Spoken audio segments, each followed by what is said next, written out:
Halo guys, gimana kabarnya nih? Penasaran dengan nasib Arya dan Gendry setelah ditangkap oleh pasukan Lannister? Penasaran juga dengan perjalanan Catelyn Stark dalam menjalin sekutu dengan Renly Baratheon? Dan juga tentunya bagaimana? Apa penasaran juga dengan gimana sih hasil dari ritual mantap-mantap yang dilakukan oleh Stannis Baratheon bersama Red Woman? Pada kesempatan kali ini, saya akan menceritakan lanjutan alur cerita dari film Game of Thrones Season 2 episode keempat ya. Namun bagi kalian yang baru bergabung, alangkah baiknya kalian menonton terlebih dahulu playlist Game of Thrones Season 1 yang Mimin udah taruh di kolom deskripsi ya, agar kalian dapat lebih menikmati film ini secara runtut. Daripada berlama-lama, langsung aja yuk kita masuk ke alur ceritanya. Episode dimulai dengan adegan di Oscross di Westerland, di mana para tentara Lannister berada. Di tengah-tengah guguran hujan, tiba-tiba pasukan dari Winterfell menyerang. Karena keadaan pasukan Lannister yang tidak siap, dengan mudah mereka dikalahkan. Di pagi harinya, sisa-sisa dari peperangan Winterfell dan Lannister terlihat. Di sini kita diperkenalkan dengan tokoh baru, yaitu Lord Bolton, yang mana sekutu dari Winterfell.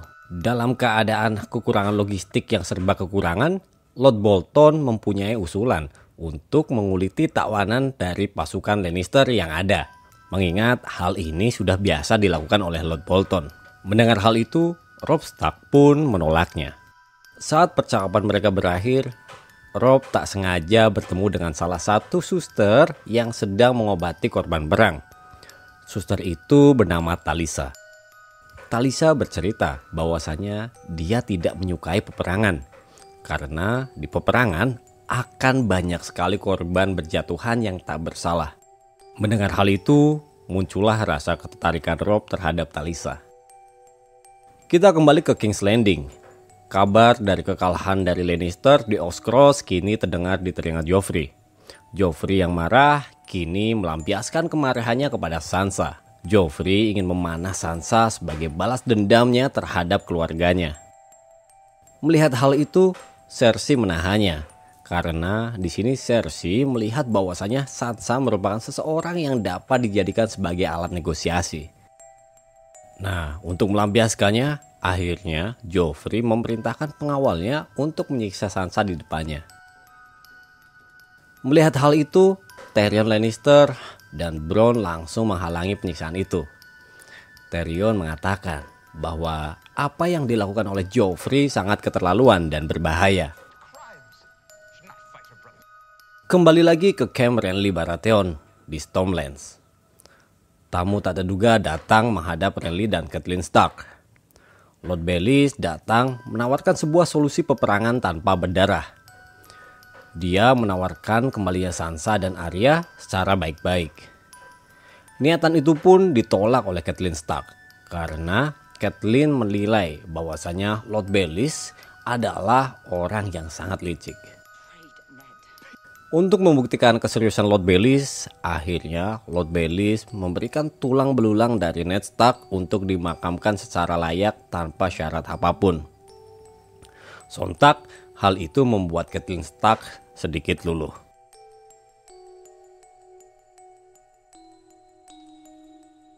Shin kembali ke pasukan Daenerys, di mana pasukan yang diutus untuk mencari persediaan makanan datang.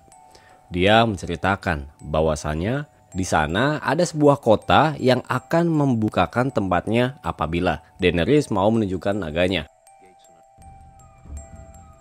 Di kota tersebut, para petinggi kerajaan menyambutnya. Mereka meminta untuk menunjukkan naganya. Namun di sini Daenerys menolaknya. Daenerys akan memperlihatkan naganya apabila dia dan rakyatnya sudah diberi makan. Karena hal itu, para petinggi menolak dan mengusir Daenerys karena mencap dia sebagai pembohong. Selepas penolakan itu, muncullah satu petinggi yang memberikan akses mereka untuk masuk dan juga sekaligus menjamin pasukan Daenerys tidak akan berbohong. Shin berpindah ke Harrenhal, tempat yang kotor di mana tawanan Lannister berada. Arya dibangunkan oleh teriakan marah para tentara Lannister. Mereka kini memulai menginterogasi para tahanannya sekarang. Sementara itu, pasukan Lannister mengikat seseorang tahanan untuk diinterogasi. Di sana diletakkan ember di atas dadanya, di mana di dalam ember itu sudah dimasukkan seekor tikus. Saat tawanan tadi tidak mau menjawab, ember itu lantas dipanaskan dengan obor agar tikus kepanasan dan mencari jalan keluar dan memaksa tikus tersebut untuk menggerogoti dada tawanan hingga mati. Selama di Harrenhal, tidak sengaja Gendry telah dipilih untuk diinterogasi. Ember dan tikus sudah disiapkan. Namun beruntungnya Lord Tywin Lannister memaksa para pasukannya untuk berhenti menginterogasi tawanan yang ada karena Tywin Lannister menganggap bahwa itu tidak berguna. Di situ tak sengaja Lord Tywin Lannister melihat Arya dan menyadari bahwa Arya bukanlah seorang laki-laki, melainkan seorang anak perempuan. Karena hal itu, Lord Tywin Lannister menyuruh Arya untuk menjadi pelayannya. Shin kembali berada di Stormlands. Stannis Baratheon, Ser Davos, dan Red Woman datang menemui Renly Baratheon untuk mengakui bahwasanya Stannis adalah raja yang berhak atas tahta dari Iron Thrones. Namun, Renly tidak mengakuinya.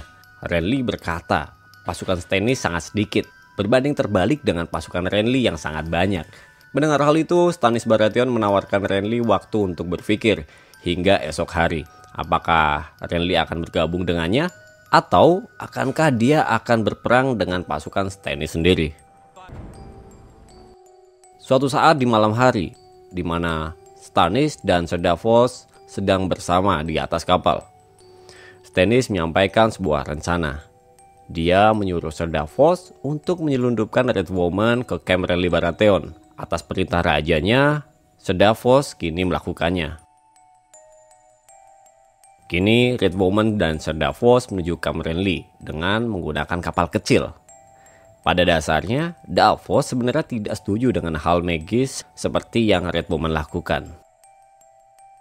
Karena hal tersebut, Red Woman mengatakan bahwasanya dia harus percaya dengan kepercayaan rajanya, yaitu Lord of Light, karena dewa barunya lah yang akan menolongnya.